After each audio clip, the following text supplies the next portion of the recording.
How's it going everyone? Hari ini teman gua Nisi, dia ada beberapa pertanyaan buat gua tentang seputaran COVID-19 dan juga how the media kinda handle it. And so gue pengen jawab beberapa pertanyaan ini sekalian bantuin dia. And I thought gue sekarang rekam aja. And so ya, oke. Jadi pertanyaan pertama, bagaimana media memberitakan tentang COVID-19 di Amerika? Terus bagaimana kesan yang didapatkan setelah menyaksikan atau mendengar berita tentang COVID-19. Oke, jadi I guess di Amerika dari yang gue dengar itu, pertama Presiden Amerika, which is Donald Trump, awalnya dia nggak gitu terlalu pusingin karena which I'm not sure why, cuman eventually akhirnya jadi gede. Dan Amerika ini intinya mereka ngasih tahu COVID-19 ini awalnya biasa-biasa aja, lalu saat angkanya mulai naik di Amerika, mereka mulai lebih barbar gitu beritainnya. Jadi saat orang Amerika tahu mereka itu punya COVID-19 rate-nya itu lebih tinggi dari negara-negara lain, tiba-tiba media langsung bikin situasinya itu lebih serius gitu dari sekarang. Kesan yang gue dapet pas gue tahu berita itu sih lebih kayak gimana ya? I guess Amerika sebagai negara adik kuasa gitu kan, negara kuat. Mungkin gue rada berpikir kayak they could have handled it better.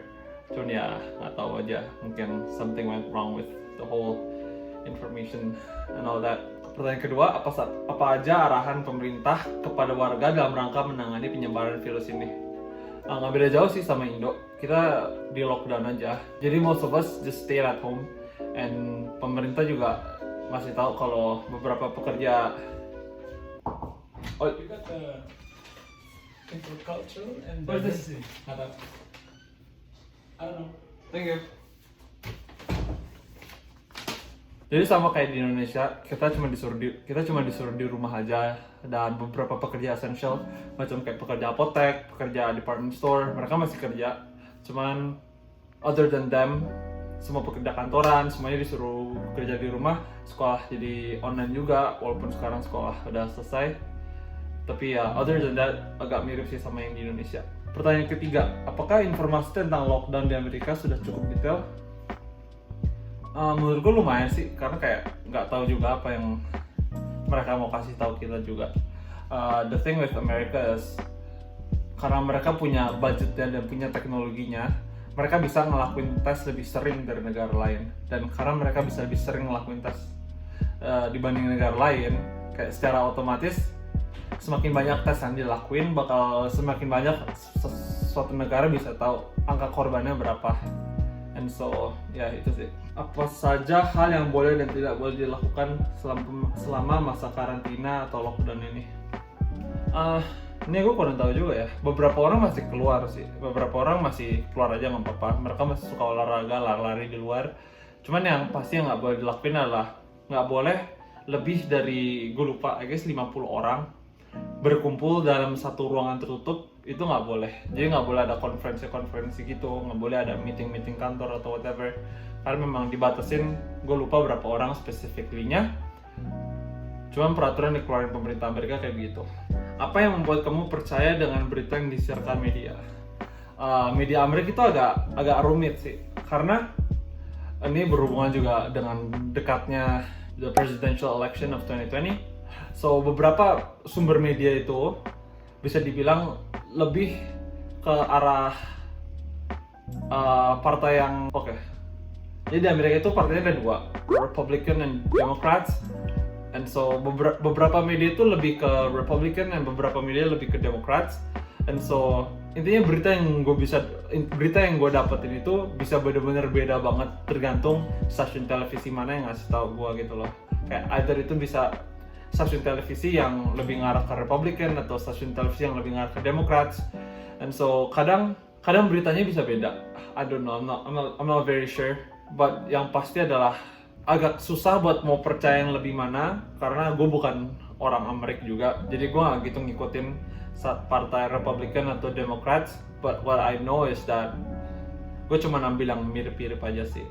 Kalau berita yang mana kasih tau apa, well, I just take it as it is, nggak gitu dipusing-pusingin banget, karena gue juga nggak gitu kayak itu ya, I mean to be honest, beritanya mau fake news atau enggak juga gue nggak gitu terganggu juga. Yang penting Indonesia nggak apa-apa. Apakah media menyajikan data yang lengkap? Kalau tentang data yang lengkap sih, Amerika has done a really good job providing all the data and details on the internet. Jadi kalau gue pengen kayak tahu berapa banyak orang yang udah terinfeksi virus ini dari state apa aja, dan totalnya udah berapa, pemerintahan udah siapin website portalnya yang buat kita bisa ngeliat sendiri perkembangan virusnya ini kayak gimana. So it's been really good sih dari mereka. Apakah kamu melakukan apa yang dianjurkan oleh pemerintah saat ini? Iya dong. Dan terakhir, selain tentang pengaturan lockdown, bagaimana media memberitakan jumlah kasus COVID-19? Oke, gua nggak gitu yakin tentang pertanyaan ini. Jawabannya gimana?